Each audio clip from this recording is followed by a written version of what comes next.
Afwan, nggak apa-apa, afwan sekali. Tapi kalau terus, ya bukan afwan, saya mau dibayar sama uang, bukan sama afwan. Ihdinas siratal mustaqim. Innal hamdalillah nahmaduhu wa nasta'inuhu wa nastaghfiruh wa na'udzu billahi min shururi anfusina wa min sayyiati a'malina. Man yahdihillahu fala mudilla lahu wa man yudlil fala hadiya lahu. Asyhadu an la ilaha illallah wahdahu la syarika lah wa asyhadu anna Muhammadan abduhu wa rasuluh. Ikhwan fillah, azakumullah. Para sahabat hidupnya nikmat mereka.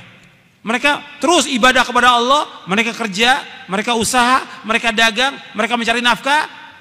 Mereka enggak memperhatikan hawa nafsu untuk berutang. Kalau betul-betul terpaksa baru mereka utang. Utang boleh dalam Islam. Utang. Ayat yang terpanjang dalam Al-Qur'an dalam surah Al-Baqarah ayat tentang utang. Boleh. Tapi jangan turunkan hawa nafsu untuk utang. Kalau kita mampu kita beli, kalau enggak kita sabar. Kalau kita mampu, ini enggak semuanya utang. Semuanya. Sepeda utang, perabot rumah tangga utang, bajunya utang, baju utang, kerudung utang. Semuanya hidupnya utang. Ya, akhirnya dia menjadi tukang utang. Enggak boleh. Susah nanti hidupnya dia. Dan kesian juga kalau dia meninggalkan hutang buat istri dan anaknya. Dia mampu dia beli, enggak sabar dia. Sabar. Udah hidup dengan apa yang ada. Dengan apa yang ada. Itu para sahabat demikian. Tapi mereka tepat janjinya. Enggak seperti sekarang. Waktunya bayar utang, afwan ya akhi. Afwan. Saya enggak perlu afwan, saya perlu duitnya. Afwan. Bulan depan afwan lagi. Saya nggak mau dibayar dengan afwan, saya mau dibayar pakai uang. Antum pinjam uang kan sama saya, bayar dengan uang, bukan dengan afwan. Banyak yang seperti itu. Makanya ini masalah utang masalah besar. Dan ingat, Nabi tidak mau menyolatkan orang yang punya utang 2 dinar. Nabi nggak mau sholatkan. Dan utang ini akan ditutup sampai hari kiamat. Semua orang yang mati syahid dosanya diampuni kecuali utang, kata Nabi. Yughfaru lisyahidi kullu dzanbin illa dain. Diampunkan semua dosa orang yang mati syahid kecuali utang. Utangnya tetap akan dituntut sampai hari kiamat. Maka jangan gampang-gampang antum berutang. Nabi tidak mau sholatkan orang yang berutang 2 dinar. Nggak mau Nabi sholatkan. Jadi ingat itu, ajarkan istri kita, anak kita jangan gampang-gampang utang.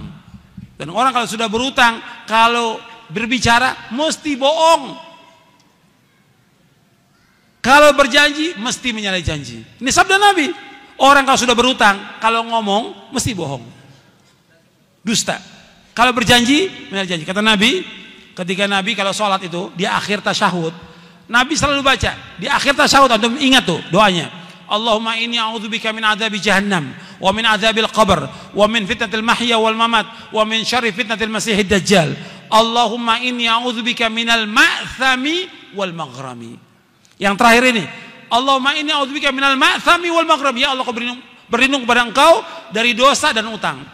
Aisyah bertanya, Rasulullah, kenapa engkau banyak berdoa kepada Allah berlindung dari dosa dan utang? Apa kata Nabi?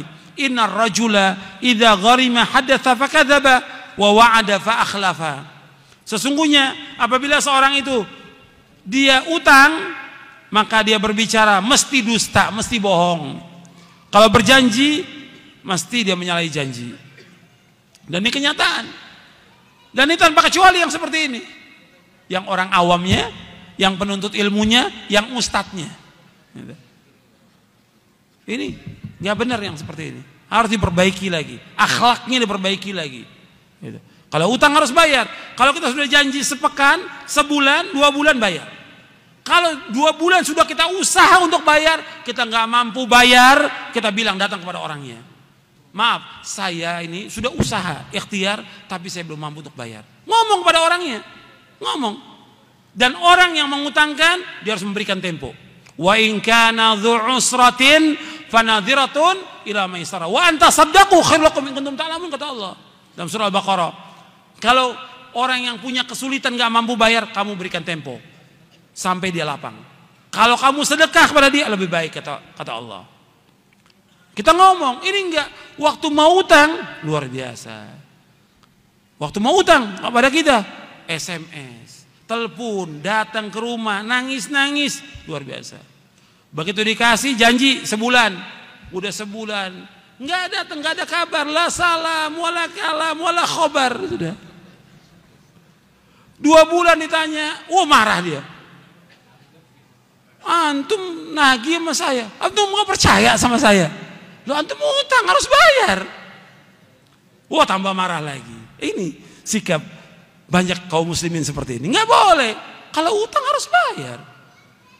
Dia ketika dia berutang, dia berani ngadepi. Ketika dia nggak mampu bayar juga berani ngadepi.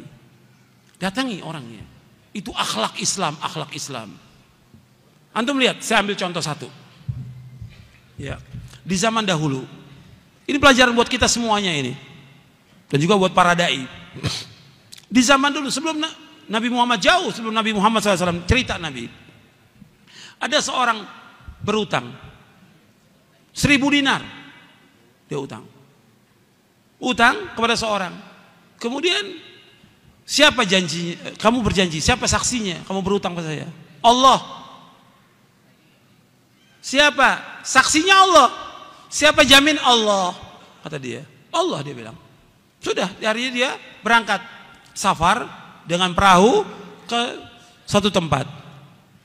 Ketika sudah janji pada waktu itu, nggak dapat perahu dia untuk menyeberang. Tapi dia sudah berjanji pada orang itu. Ingat dia janjinya. Dia masukkan uang itu, 1.000 dinar itu ke dalam kayu. Dilemparkan, ya Allah, dulu saya pernah berutang pada si fulan. Dan pada hari ini saya harus bayar.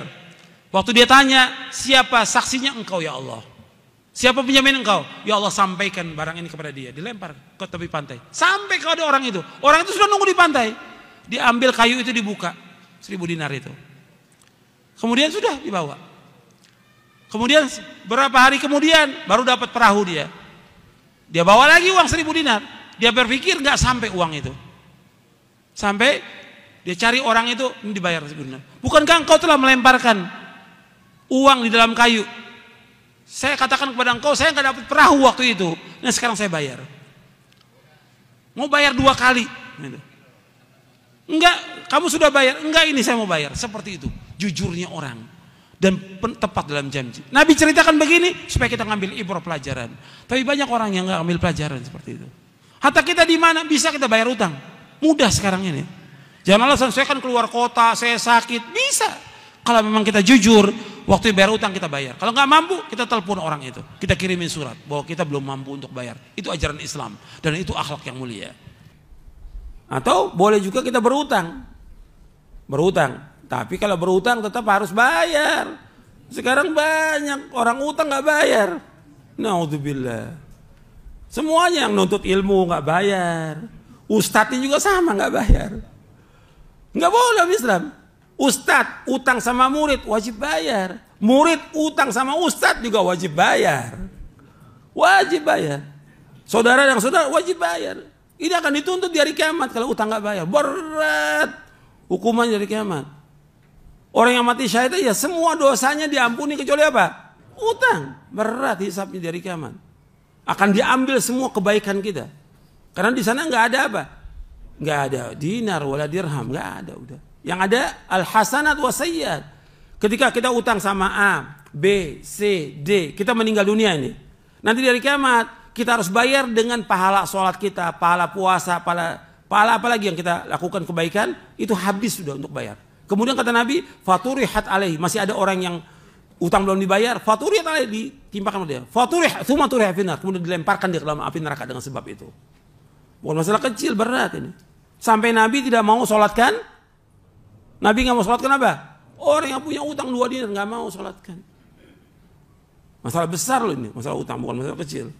Tuntunan berat. Makanya antum perhatikan itu.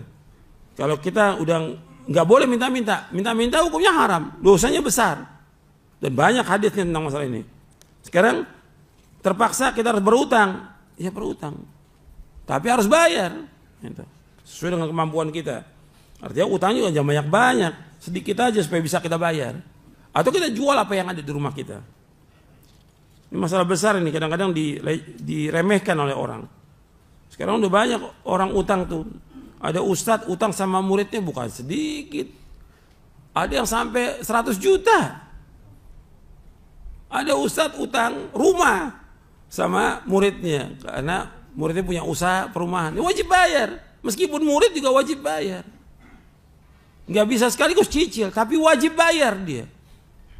Makanya antum tulis itu di depan rumah antum, atau kalau di depan rumah malu kali, di kamar utang wajib bayar, itu tulis tuh di kamar mandi tulis utang wajib bayar. Jadi antum ingat tuh utang wajib bayar. Karena orang yang utang ini nggak punya perasaan, nggak punya hati, nggak punya akal.